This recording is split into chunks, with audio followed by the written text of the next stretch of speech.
Hey! Hello.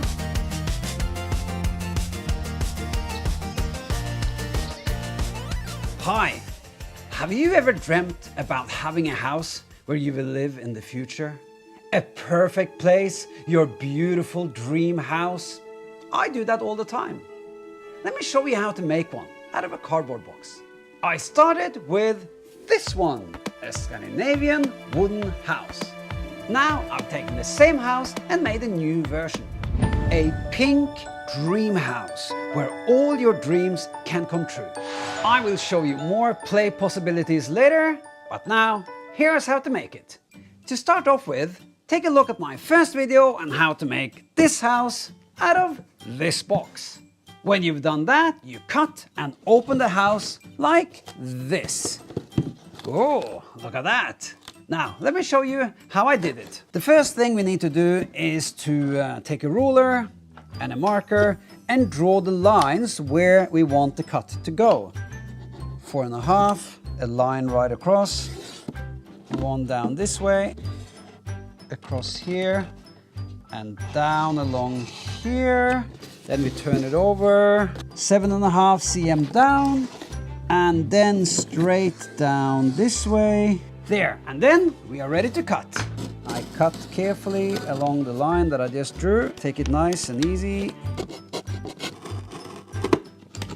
There, now it's loose. Now, in order for these two sides of the house to swing out, we need to cut along the floor here as well. So we cut along here.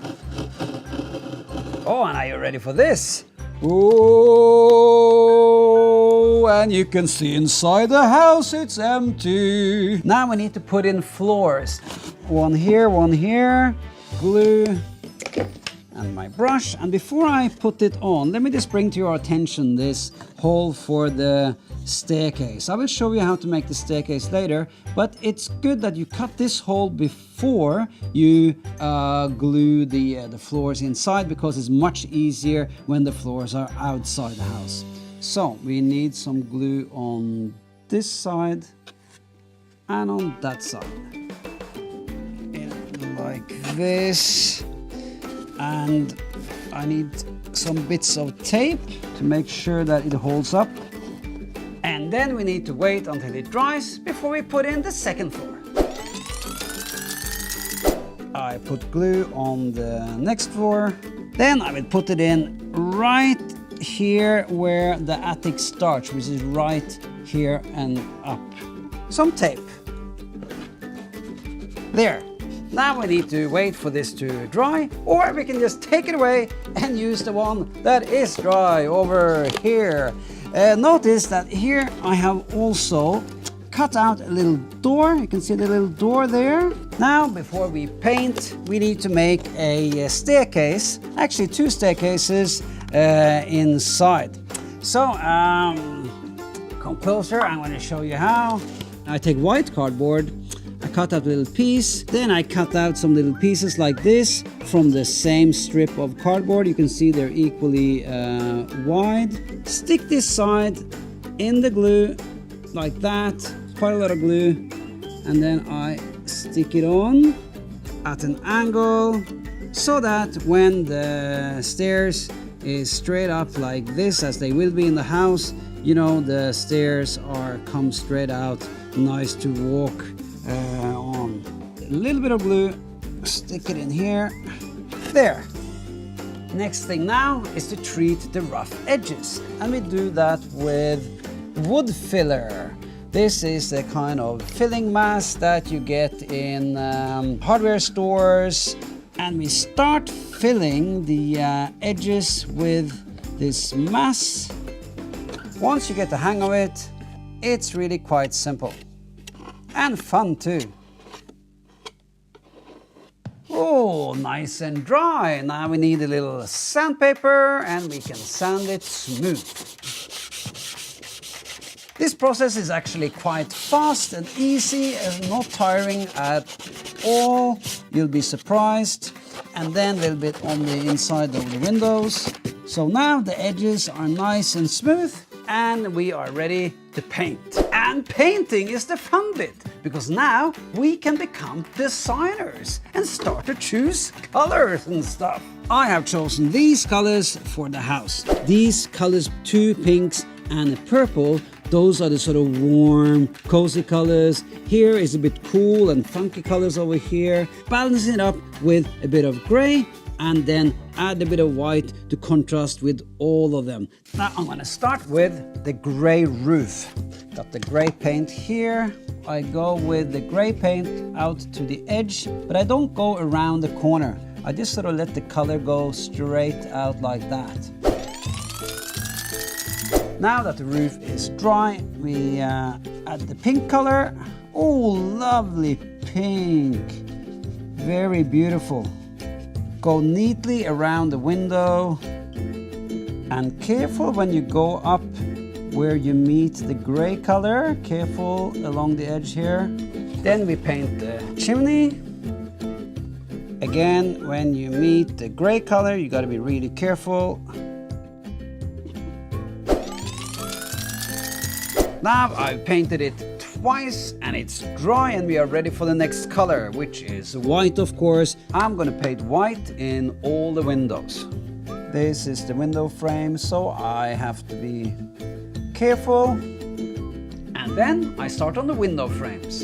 And here I'm gonna add something special. It's a zigzag edge on one side of the window frame, because I want to break the monotony of all straight lines. You see, everything is straight, straight, straight, straight. So I'm going to break that a little bit with this zigzag pattern. Now, while the white is drying, I'm going to add some serious contrast to the colors. I'm going to use strong purple against this soft pink. When the purple is dry, I'm going to add a white window frame. Just check what happens to the contrast now. Check the really beautiful contrast between soft pink, dark purple, and pure white. Beautiful contrast, that's what we need. Next, we're gonna start putting in the windows, and I'm gonna start with a nice turquoise. Windows are reflective, so they will take up color from the surroundings. So if the surroundings are trees, for instance, you could get some kind of a greenish color on the window. If it's more blue sky, then the window can look blue. Nice sky blue for this window. I leave the window frame white as usual, and then carefully putting in a little blue in the middle. And for the chimney, nice bright strong pink. And when it's dry, a bit of gray on top. Oh, look at that. Gorgeous. Look how nice the contrast and the colors that go together. And when we open it up, pink and blue inside. Look at that. Pink floor, and blue floor. Nice, beautiful sky blue in the middle. And notice the little fence I have done for the balcony here. I have made it just with an ice cream stick and little matchsticks. Sticking it on like this, painting it white, and then finally gluing it on. When you have finished everything, you can add cool details such as a house number, and why not make it big and put it on the roof, like that. Now we need to add some glue. I have added some little chips on the back of the cutout cardboard numbers, so that when we glue it on, the numbers will sort of stick out in a nice 3D shape on the rooftop. I don't know your age, but you may choose your age as a really cool number for your house number. And now you can use your house for anything you like. Storing your favorite stationery, for instance. Or how about this idea? make a paper family with paper pets and paper furniture. All you gotta do is to draw all the stuff you want in your dream house. Then you cut it out around like that and make a fold so that it can stand up, and then you put it in. So here we have the lucky couple that lives in the house. Cat, piano, lamp, table, fireplace, fish tank, family portraits, dog, kitchen, Rufus, the huge Dalmatian, and for the cat, a tiger cat house. No home without the tiger cat house. Now you can move in here, you can move in here. And now, all you wonderful, beautiful, gorgeous people out there, I want to invite you into my dream house and may it fulfill all your wildest dreams.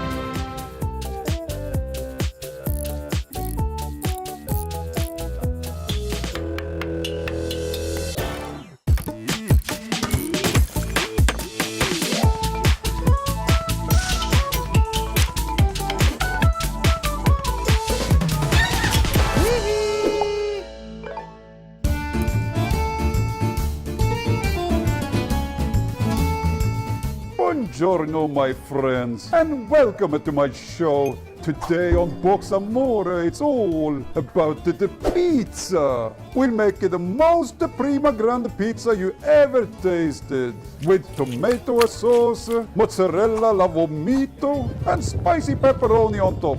With Vito Pringolini, you always get the best. And always remember to add cardboard. Cardboard pizza is always the best. Oh, mamma mia, that sounds disgusting. And this is how you do it. Yeah, off you go. Arrivederci. Now, to make the cardboard pizza, you need a piece of cardboard. Then you cut out a triangular shaped piece, and then you cut along here to make a nice curve like I have here. So this is our starting point for the pizza slice. Next, we start folding the curved edge. So we fold a bit, squeeze a bit, fold a bit, squeeze a bit, and then so you squash it down like this, just like you would if this was real pizza dough. Then you need some glue. So you take the glue, quite a generous amount of glue along the edge, and then you use some paper clips or some clothing pegs or whatever you have to push this down until it dries. You can wipe away the excess glue if you like. So now this needs to dry, and when it is dry, it will look like this. And when we take this off, there, you see it's all gone totally solid here. Then you take this solid edge and you fold it up so that you can put a lot of ingredients in the middle of your pizza slice. Just like that. Just like a nice container there. Okay, so now we are ready to paint. Brush. We start with this very, very light yellow. It, in fact, is sort of half between white and yellow. It's very, very white sort of yellow. And we put that on the edge, going in about this much, not too long, don't have to go in too long. And then make sure you get the paint in the little cracks there, and go around on the other side a bit too. Don't have to do it too much, about this much. Should be just nice. That is gorgeous. So you see there and there. When it is dry, I'm going to use a slightly more sort of browny, yellowy, warm brown to crisp up the crust. Still quite light in color. It will dry darker, but just here on the crust, you can go a little bit darker around on the other side as well. So here I have the tomato sauce. It's made from red paint, and then I mixed in a little bit of yellow, a little bit of white, just to get it that sort of tomato sauce-like color. And it's kind of thin, so that it reminds us about the consistency of real sauce. So it's easy to pour. So you pour this on a bit. Yeah, look at this, just like you would with the real sauce, just like that. Not too much, of course, because then you're gonna spill it everywhere, but just pour it on there. And then use a brush to lay it on. And one thing to remember is that don't go all the way into the edge. Leave a little bit of the lighter color there. Makes it look a more authentic Italian, real Italian pizza. And it's quite thick. This is much more thicker than you would paint with real paint. I mean, as in with normal painting. Because now you are copying the feel of real tomato sauce. And by the way, to make the paint flowing like this, I diluted it with quite a bit of water. So into this wet paint, you can add the ingredients. You take a separate piece of cardboard. Look at this cardboard. This cardboard is quite thin. Can you see that? And this cardboard is a bit thicker. Can you see that? So the reason why I use the thinner cardboard is that it's much easier to cut little pieces. You know, thick cardboard can be a bit hard to cut corners and stuff. Thin cardboard is better. So find some thin cardboard, doesn't matter what color as long as it's thin. Okay, so now we start deciding, yeah, we would like a bit of cherry tomato, pepper cut in slices, pepperoni, some olives perhaps. What else do you want to have? Oh yeah, mushrooms, definitely mushrooms. Oh, nice piece of mushroom there. And then you cut them out and paint them. So here I have a bunch of pieces that are cut out. These are the peppers, some mushrooms, even a bit of broccoli, pepperoni, mushroom, cherry tomato, and olives. Then I have painted them on the other side. So check this out. Just turn them over, and they all got a beautiful painted color here. Here we go. Here's pepperoni. Push it in a bit, just like you would with a real pizza. And then, of course, a lot of healthy veggies like mushrooms, cherry tomato, olive, broccoli. Yeah. I love veggies, by the way. You know, my pizzas are full of veggies always. Okay, these peppers I'm gonna wait with for the second layer. You see, this is just the first layer of ingredients. We are gonna add a second layer, but first we need to let it dry. And lucky for us, I have a slice that is already dry, so I can put this aside and continue showing you with this one. As you can see here, it looks a lot flatter. It's not as voluminous, the tomato sauce, as we had on the other one, and that's because when the paint dries, it will dry flatter. So that's just the way it is, because the water evaporates. And you can see here is an open piece here that I didn't add ingredient, but never mind, we have so much to put on, so that's no problem. You see, for the second layer we need to add the cheese, and here's the cheese.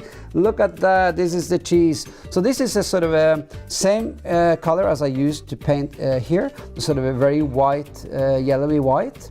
And we start with carefully pouring it on where we want it. So I'm gonna pour on a little bit in between the ingredients here, particularly when we get to the tip of the pizza slice. You can use the brush if you like to sort of direct the paint. See, it sort of flows into the corners in between the ingredients here. I also suggest that you put a piece of cardboard underneath the pizza and not do it against the cutting board like I do, because it can get quite messy.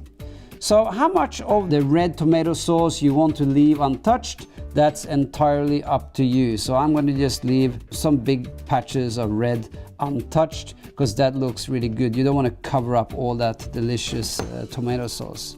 For the next bit of ingredients, I have here red pepper and green pepper. So let's say, shall we put it? This is composition here, folks. Maybe here.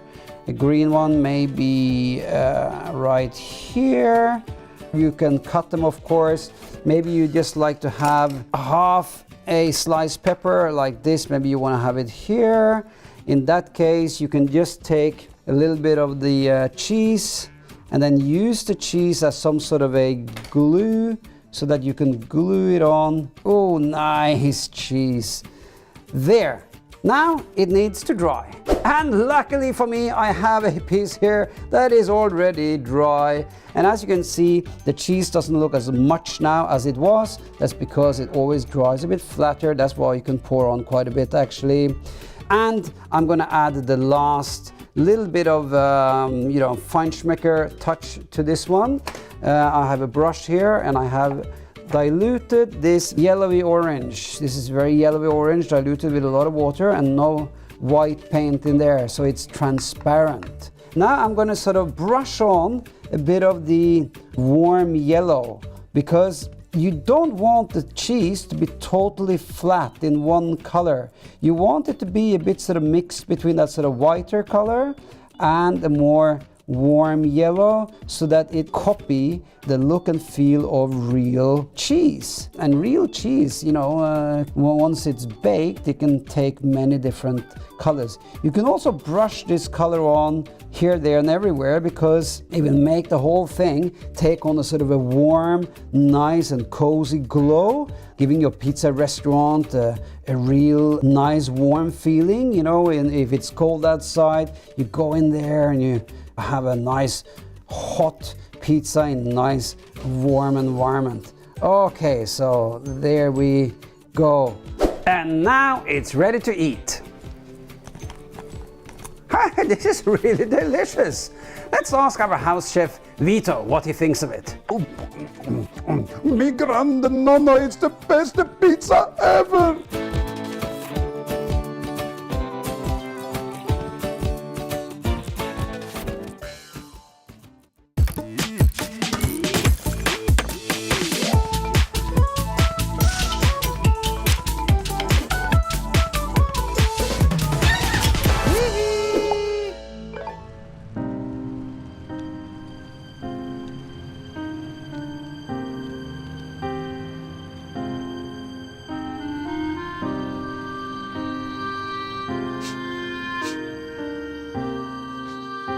Goodness me, what a sad life.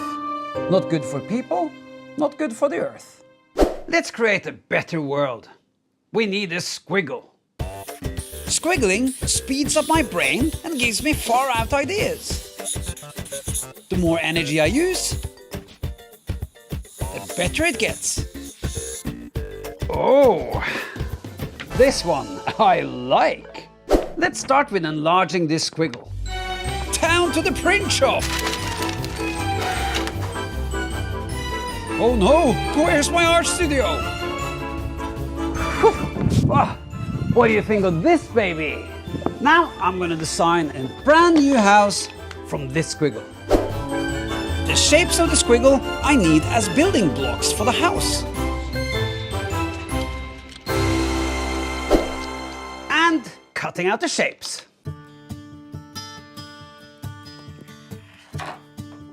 Then tracing them onto cardboard. Cutting them out. Yeah!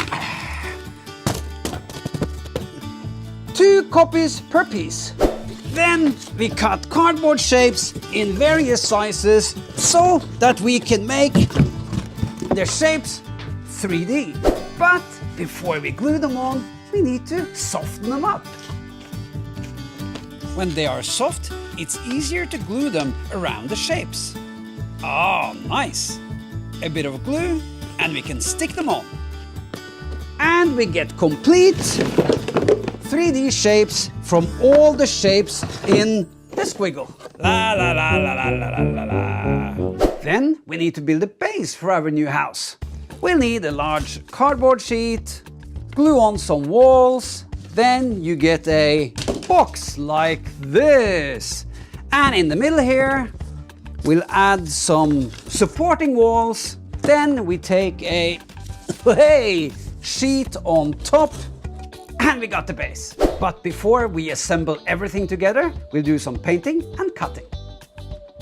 Some sides will be white and some will be cardboard brown. Here I have also started cutting the holes. Let me show you how. I use a compass and then cut out the circles. Next, I paint black outlines around the shapes to make them look more like the original squiggle.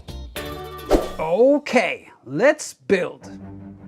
I start with putting the biggest shapes together just like it is in the squiggle.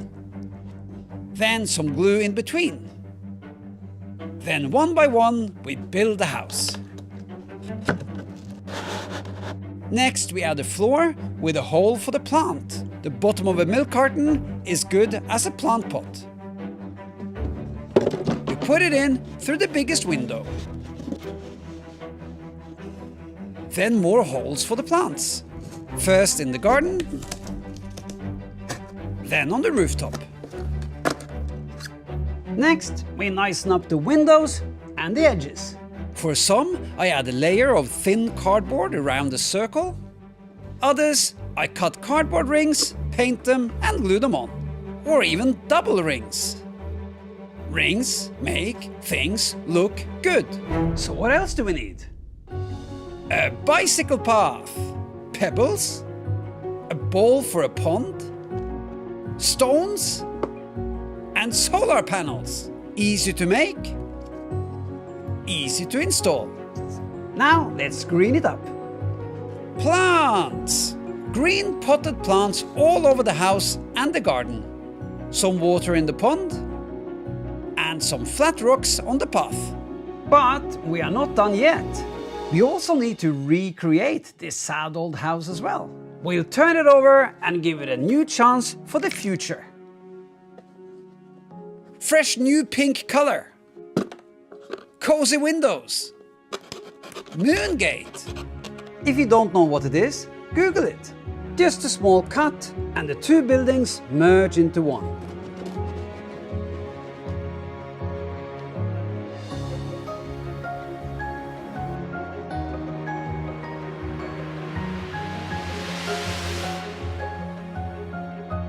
Let's go into the future. Wow! This is my kind of place. Green plants clean the air and make us healthier. Green roofs help us to save energy. And solar panels give us energy. And isn't it just a lot more fun to live in the jungle? Whew. Oh, I gotta go. My mother is waiting with dinner. Coming!